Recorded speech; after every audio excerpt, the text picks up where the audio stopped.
this third installment of the Knights of the Pageless Library podcast. I am Bo Knight, and with me, as always, is Ryan Knight. And today we're going to do something a little different than our past two episodes. We're going to do what I call a turbo episode. We're gonna bust out a episode real quick on Ready Player One. We're gonna try and keep it to about 15 minutes. So this will be a really nice short listen for anybody who is listening to this. So Ready Player One is a book that is I'm gonna get out of the way right now. It's not very good. Let's be honest. It's not very good. I mean, what did you think, Ryan?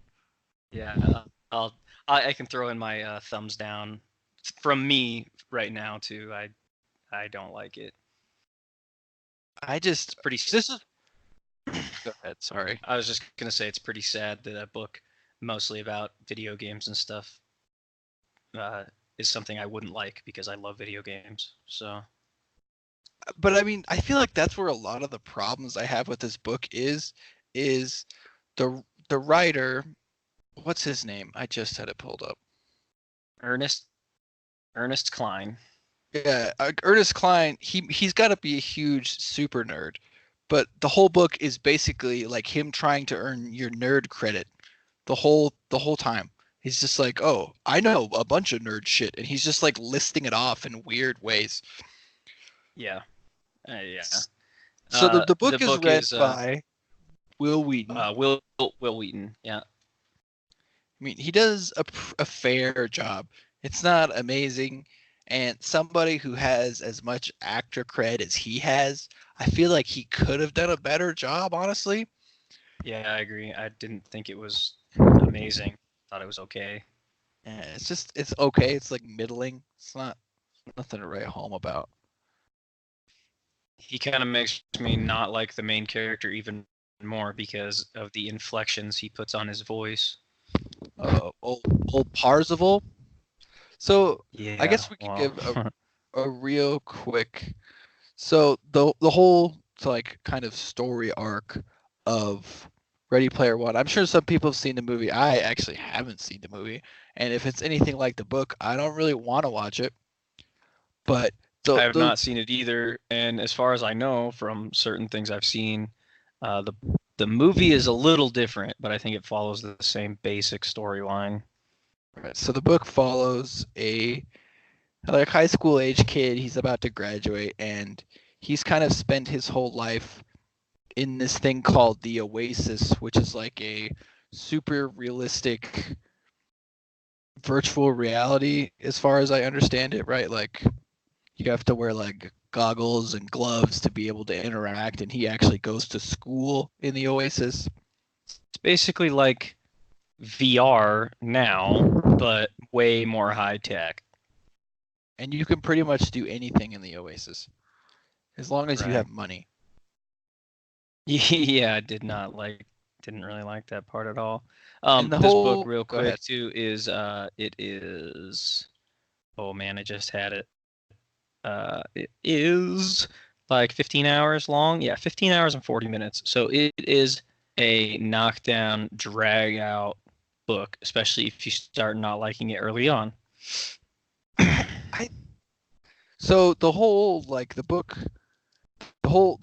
of the book is that James Halliday, the guy who made the Oasis, he died, and he kind of has hidden this Easter egg somewhere within the Oasis, and the first person to find it gets all of his money and gets control over the Oasis.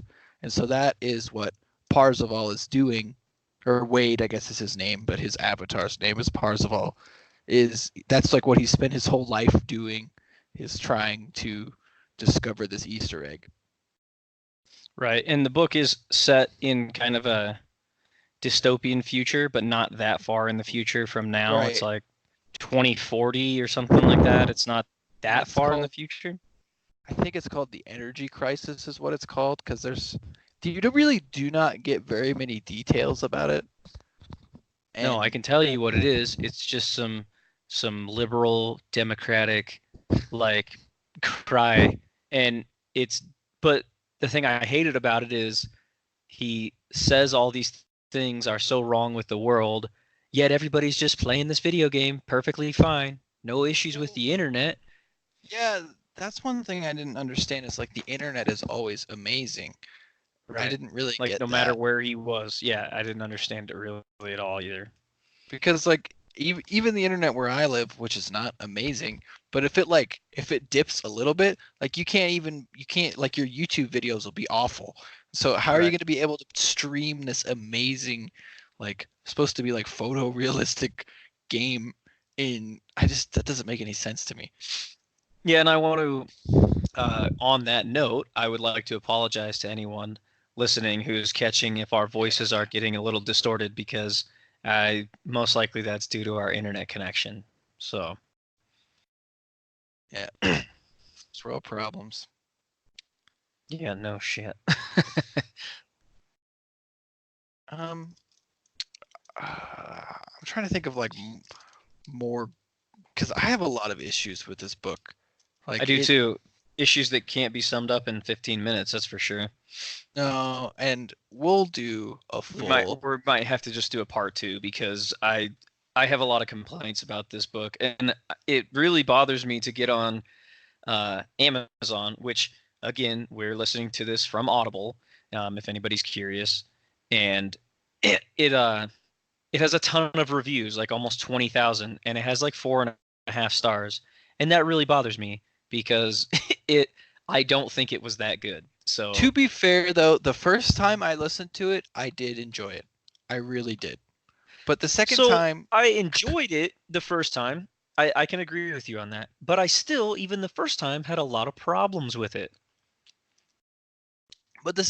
coming back and like realizing all of those call outs he makes to like TV shows and video games and kind of all these pop culture references don't really have any value. He's really just like stating names and places and things Yeah, it's that like nerd thing, anime thing, video game thing. yeah, Like, and it doesn't like he brings them up, but they're not relevant to the story. Like I know there's one part in the story when like he gets to choose a robot and he like names off all these robots that people would know like from the Iron Giant and like freaking Gundam the Wing and some yeah, other and then ones. he picks the super obscure one that literally one person would have heard about, and I don't understand why he would even list off the other ones in the first place. Right.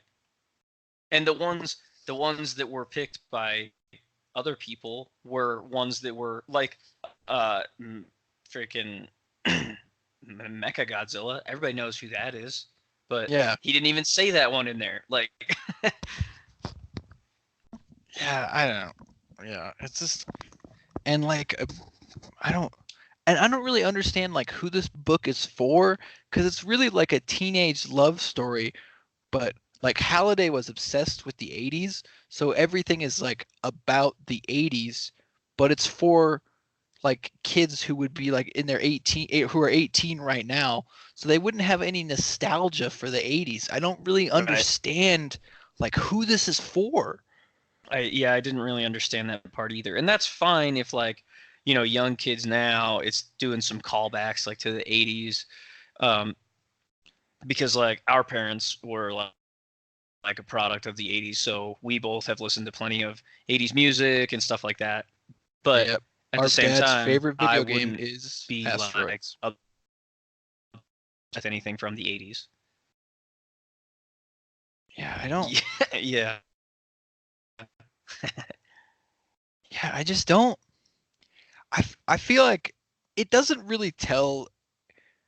I mean, like the setting is really interesting, but it doesn't really tell an interesting story with the tools that he has. And I I don't don't know. really Like I get it. said, too, we're we're gonna have to go a little more in depth on this one because clearly a lot of people like this book, and I just want to talk about the problems I have with it. I'm not trying to convert anyone. I'm not giving my recommendation on it either for the No, price or for the length of time that it would take you to listen to it. I Um, can't recommend this either. right. So, and I mean, I know we said for the first listen, yeah, it's okay, but it's a long book. So if you start off not liking it, doesn't get any better. Like, and like I find Wade to be like whiny, and I don't really understand like I feel like he really doesn't have a character. He just like goes from thing to thing. I don't really understand like what he's trying. Never mind. Go ahead. Well, there's like a ton of skips too, because it's like, oh man, we've been doing this for 5 years and nothing's happened, and then boom, boom, boom, boom, boom, like all these things happen at one time. But it's like, well, it's spread over a little bit of time, but not as long.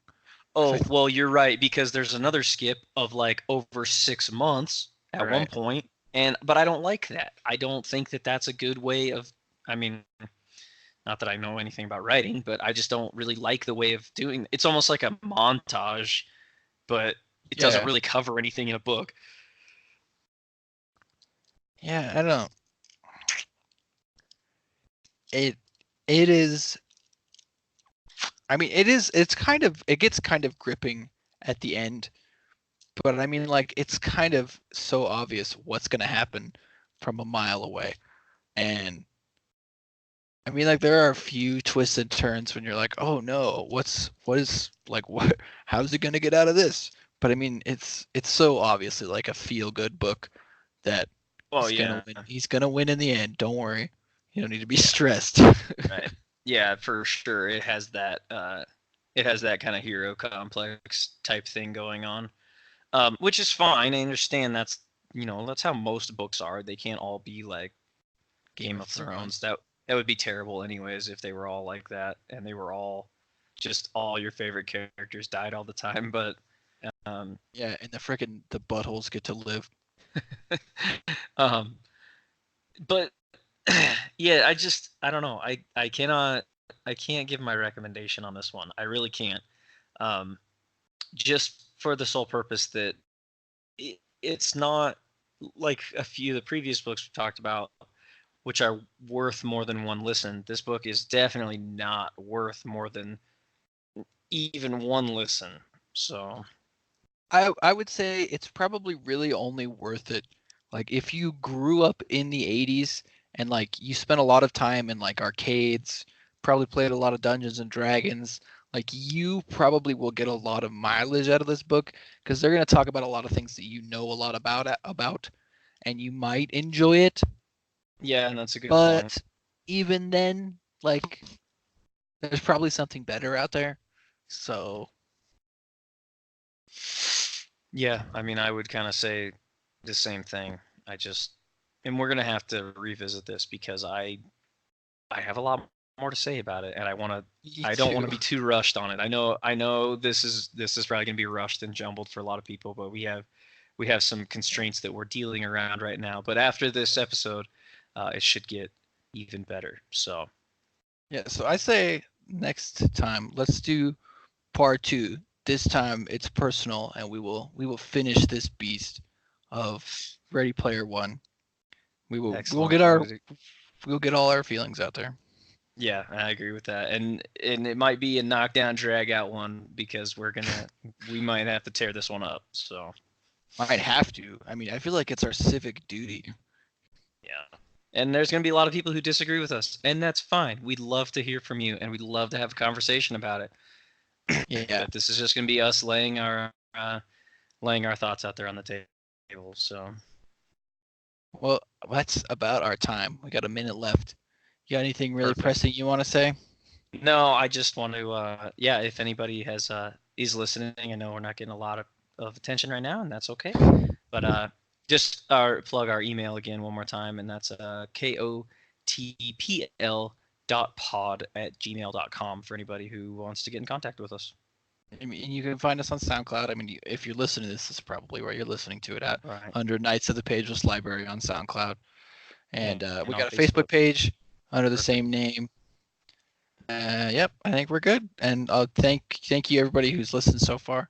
Really appreciate it. Definitely. Thank you guys.